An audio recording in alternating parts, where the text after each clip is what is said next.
Hello everyone, my name is Caddy and today I'll be demonstrating to you how to use Paintbrush tool, Mesh tool, Gradient tool and the Eyedropper tool on the Adobe Illustrator. First, you might want to start with a blank artboard so that you can follow along as we go. Now, Paintbrush. So here you have the paintbrush, and if you would double click it, there will be two options appearing on your screen. Fidelity option, fidelity control, like how far you want to have your mouse move before the Illustrator actually adds a new anchor point to the path. For example, let me just compare it to you. If I were to draw, let's go for 0.5 pixel, and if I draw this much, you can see there are lots of angle over here.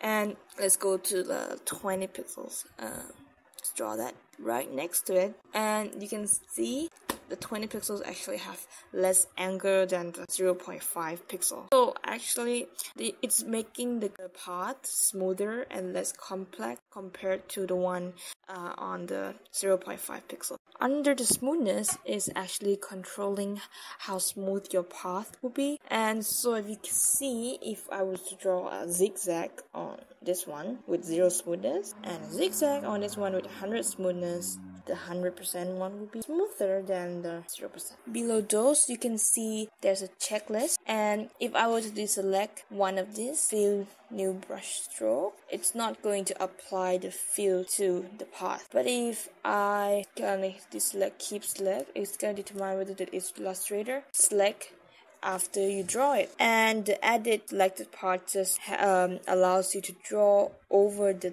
existing part so that you can change it. So you just draw over it and it's gonna change its shape. Within dash pixels, it works very similar to fidelity option, but this one is going to be editing on the selected path, so by adding in more angle or less angle by adjusting the pixel. Now I'm going to explain to you about the Mesh tool, Gradient tool and the Eyedropper. So I will have a different shape. So I have select the Mesh tool. I'm going to select a random line, so as you see line, it joins to another line opposite, and then I'm gonna randomly click the colors so that the shading and the gradient of the mesh is different. See black, and yeah, you can click whatever path in between any 2 points you like, and then you're going to get the mesh just like the rectangle here. And then next is the gradient tool, but for gradient tool you have to select with the selection mouse before you can select that.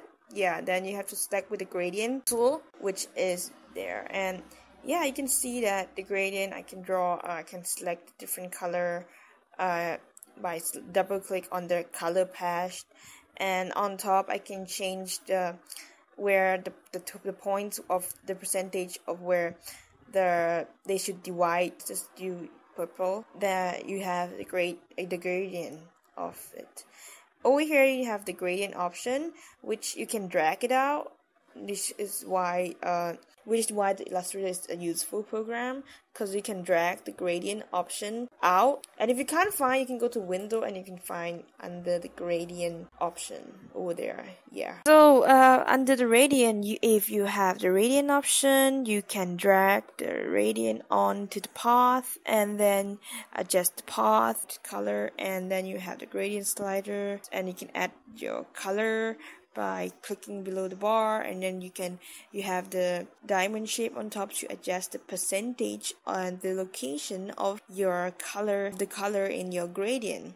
And then under the linear, you can see it's only angle. So let's say if you want 30%, or you want 50%, you want it to be slanting a little bit, then you adjust the angle.